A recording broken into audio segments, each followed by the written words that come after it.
So I said cool, and then she proceeded to like follow me around, which was kind of funny, saying that there's some kind of sign.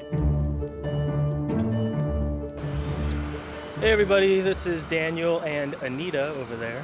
Hi. We're just roaming around Tainan today, doing some random little errands, and we got to thinking that, we're kind of in our own little bubble here in Taiwan during this COVID pandemic, and maybe you're at home, bored out of your mind, super quarantined, or, maybe you're in a country that's fairly normal, or who knows, but, we felt like it would be important to share what our life is like in Taiwan, because as you know, Taiwan did a pretty good job with this pandemic. There's no real craziness here. I mean, there's no lockdown. It's actually a nice little cushy bubble that really doesn't seem like reality compared to what's going on the rest of the planet. So our saga is actually, since this channel is relatively new, and you guys probably don't know that we're actually a travel couple. We've been traveling around the world nonstop for quite some time. Me since 2014, and Anita joined me about a year after. So we met in Taipei at the end of 2015, and then thus began our story. But in March of this year, I flew back from Vietnam. We're essentially grounded here in Taiwan, so travel life is over.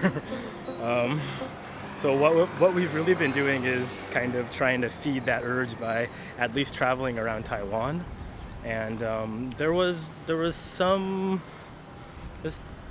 concern in March or April that this thing would kind of take over the country, but since about June or so, it's been kind of declared that, hey, we got this kind of under control, and let's bolster the local travel industry, right? So I guess that was kind of the message from the Taiwanese government, that, hey, you guys can start traveling inside Taiwan. So of course we got that message and started going everywhere. So we've been in the south, we went to Hualien, we went to Canteen, Taipei, Taichung, Hualien. I mean, we just kind of been going all over the country. So that's kind of why we're here and why Taiwan. Well, she's Taiwanese too, so. So yeah, it was kind of lucky that all those things aligned, I mean, we're in her home country, so we don't have to worry about visas for her, and the Taiwanese government has been very generous, thank you, about automatically extending my visa. So generally Americans get 90 days, so that would have put me somewhere in June, because I came in March to have to leave, but they extended it 3 times, so we got an extra 3 months. So that gives me almost 6 months. And then recently they extended it another 30 days as well. So they've given me quite a bit of time here, and I really do appreciate it because I don't want to be flying around right now. I love Taiwan. You guys are awesome. So we're gonna go, for our first stop, we're gonna go to this little, they would call it like a 饮料店, which is, I guess, like a refreshment stand. Tea shop, they'll have like the famous Taiwanese bubble milk tea and things like that. I usually just get an unsweetened iced green tea. I don't really like things that are too sweet. But there's this chain that has kind of popped up lately, and it's been pretty popular. It's called Kabuka. It basically means like, hey, are you thirsty? Actually, the tea shop's name is Can You, like 可以的吗? Can you?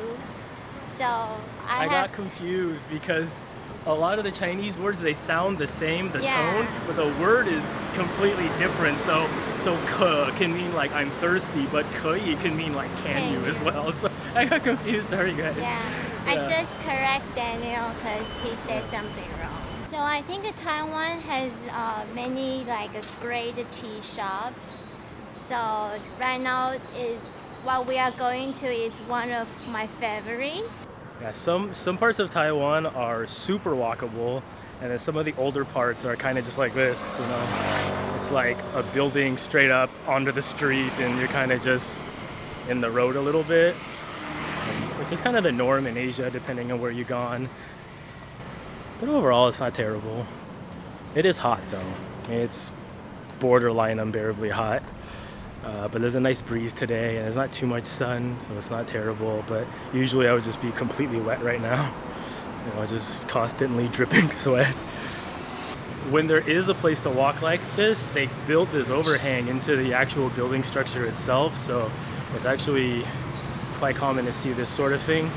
So the buildings are on this side and the shops and the streets over there, but you're completely covered from all the elements. So once you get to a section like this isn't too terrible, although you know it does protect you from the sun, but you don't really have that breeze or the fresh air like you do when you're on the outside here. Alright, we finally made it to Kabuka. I just ordered a milk tea for myself and green tea for Daniel. No sugar. I had to save my fattiness for all the food. So yeah, you can see, you know, people walking around aren't really masked up. But generally speaking, the retail locations, you can see the employee right there has like a plastic face shield. So you'll be seeing that as a more common thing. Generally, the businesses are very ahead of the curve with that kind of thing. So they were already temperature checking and making masks mandatory all the way back in like March, before it was really a big thing yet. So that was an interesting development. So I guess my tea's here. Yeah, so a nice iced tea. This is 25 in tea, so it's less than $1. It's not bad. It's super refreshing on hot days like this. So generally, when you're looking at like a decent milk tea in Taiwan, you're going to be spending between 40 and 50. In Taipei, it might be a little more, upwards of 60. So somewhere between like $1.30 and $2, somewhere in that range.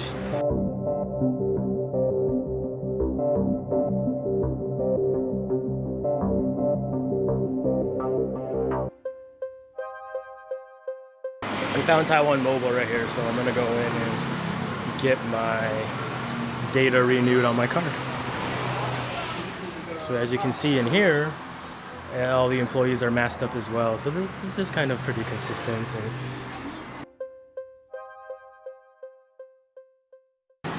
Yeah, so in the middle of my explanation, the employee lady said we can't actually film in there. So I wasn't able to get a lot of footage, but yeah, it was pretty straightforward. And the great thing about Taiwan is that their 4G infrastructure and such is awesome. The coverage is great. It's super fast. I basically got 6.4 gigabytes of data for 2 months for $10. It's a pretty good deal. And all you gotta do is show up with your passport and just, there you go, it's done. There's no contract. That's just buying it straight up too. There's no contract at that price. This store was a smaller store, so they didn't have like the hand sanitizer at the door, but that's pretty standard stuff.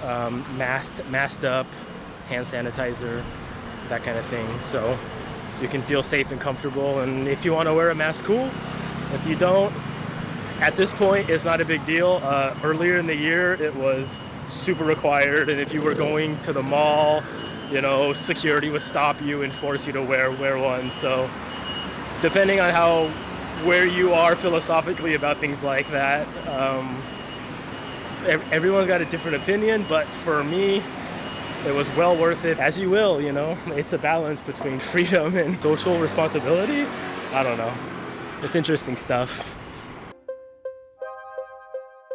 So we popped inside PX Mart, which is it's just a grocery store chain, like a supermarket. This one is actually a nice size, so it rivals most Western markets, I would say.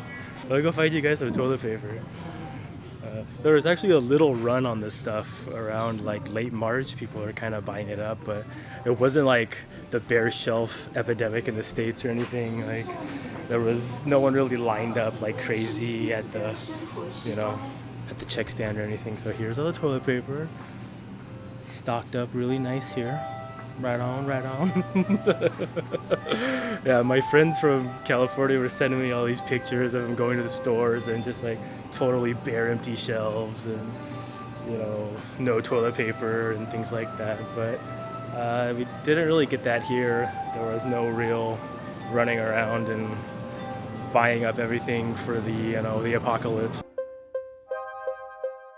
In the West, it's more individualism, and in Asia, it's more about the society as a whole and the country and things like that. So I also think because SARS in Asia, they had a really big issue with that. Maybe that's why it was handled a little differently in Asia versus the West, because Asia already had experiences with the illness of this sort. So everyone was very like on it, you know, and even me in the beginning, you know, I was like, should I wear a mask? It's not going to prevent it, blah, blah, blah.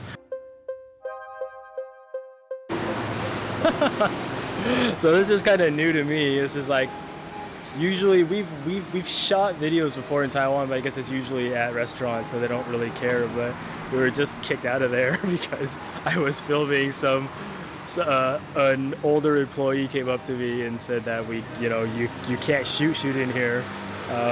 So I said cool, and then she proceeded to like follow me around, which was kind of funny, saying that there's some kind of sign out front that says we can't shoot, but I do not see a sign. And also, oh wait, oh yeah, there's a little camera with a line through it. Oh, okay, sorry.